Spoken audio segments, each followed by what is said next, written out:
ሞገስ ፎቶዎቹ ስለተለጥፎ ሲያይ እንግዲህ ፖሊሶቹ እየፈለጉት እንደሆነ ያውቃል ማለት ነው። እንግዲህ ወዲያውኑ ወደ ቤት ተመልሶ እንግዲህ ለሉላ ሲነግራት ሉላን በጣም ተደናግጣለች ማለት ነው። ከዚህ ቦታ መሄድ አለብን እያለችው ነበረ።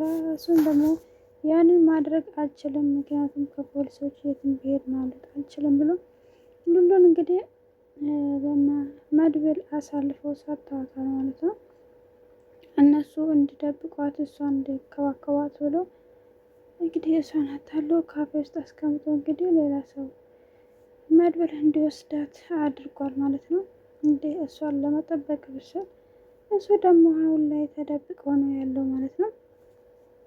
ሌላ ደግሞ ጠበቃው ነው እንግዲህ ጠበቃው አሁንም ቢሆን እንደጠፋ ነው ያለው። በማንኛውም ሰዓት አግቶት ሊወስዱት ይችላሉ ማለት ነው። እንግዲህ ዝና ካገኘ በማንኛውም ሰዓት ሊወስደው ይችላሉ። ምክንያቱም ወደ ቤተሰቡም አልተመለሰም ማለት ነው። ያለው ምርጫ እንግዲህ ወደ መድብል መሄድ ብቻ ነው ማለት ነው። ወደ እሱ ደውሎ እሱ እንዲረዳው ማድረግ ነው። ይቅርታ ጠይቆ ወደ እነሱም ከሄድኩኝ ደግሞ ይገሉኛል፣ እነሱም እየፈራ ነው ያለው ማለት ነው። እንግዲህ በመጨረሻ ወደ መድብል መሄዱ አይቀርም ማለት ነው። ሌላ ደግሞ መሀሌት ናት። እንግዲህ መሀሌት የብሩክና የቅድስትን ፎቶ ተለጥፎ ስታይ እንግዲህ በጣም ታናዳለች ማለት ነው።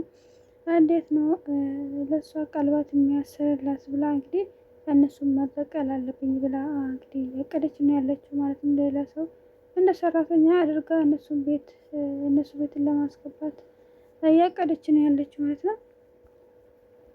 ሰላም ሰላም ውድ ቤተሰቦቼ እንዴት ናችሁ? ደህና ናችሁ ወይ? ሰላማችሁ ስትበሉልኝ።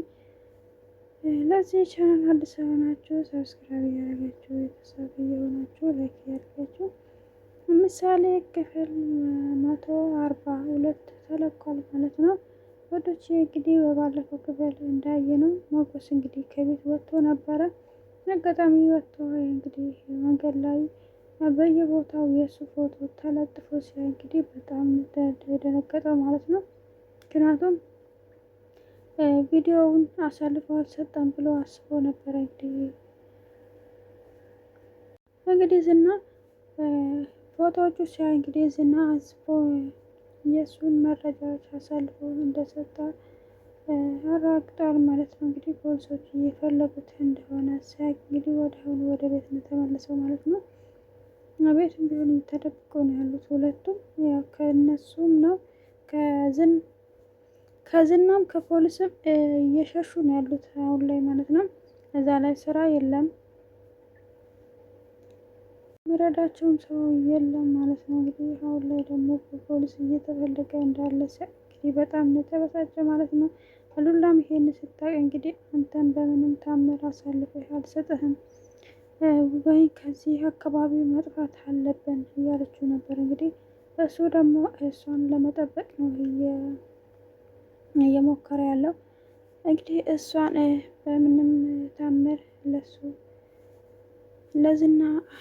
ዝናም ሊያገኝሽ ይችላል እያላት ነበረ።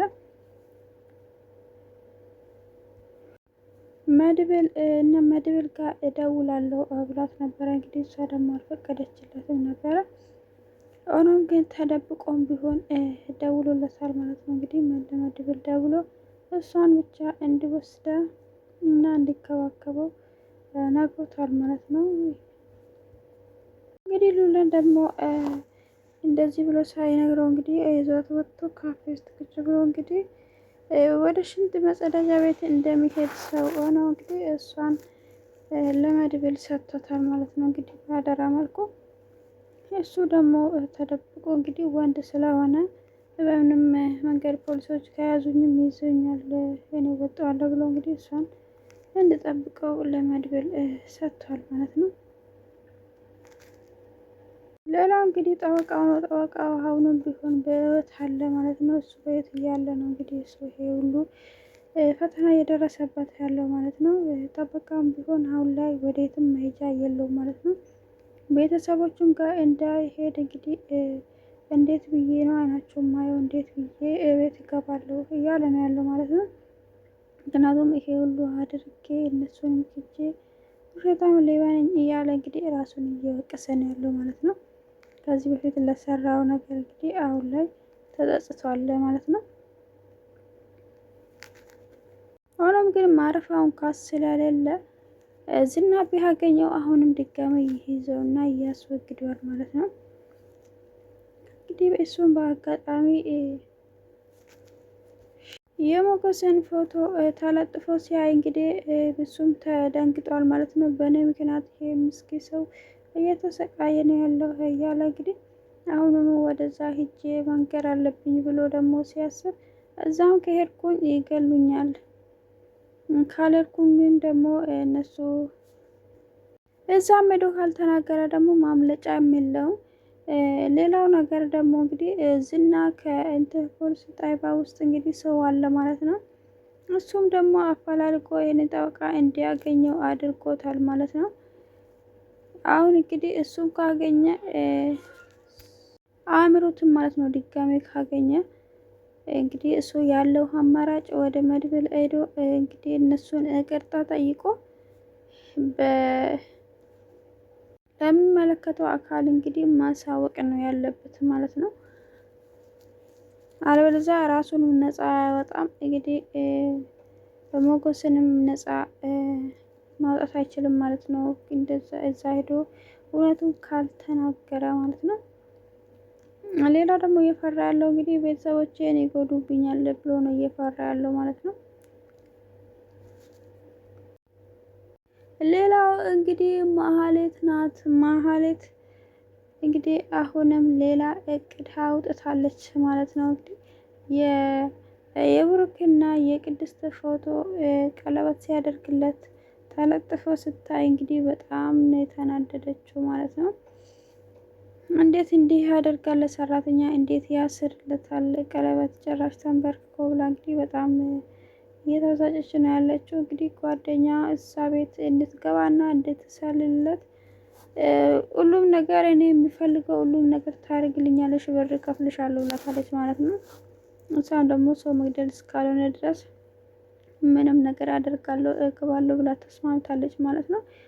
አሁን እዛ ቤት ሰራተኛ ይፈልጋሉ አይፈልግም የሚለው ነው እንግዲህ እነሱ በእውነትም ሰራተኛ ፈልጎ የሚያስገባት ከሆነ እንግዲህ ማህሌት ብሩክና ቅድስት ላይ ችግር ልታምጣት ትችላለች ማለት ነው። እነሱም ለማለያየትም ትሞክራለች ማለት ነው። ህይወታቸውን በጠብጣቸዋለሁ እያለች ነው የፎከረች ያለችው። ውድ ቤተሰቦቼ እንግዲህ በሚቀጥለው ክፍል እስክንገናኝ ድረስ ሰላም ቆዩልኝ፣ ደህና ሁኑ።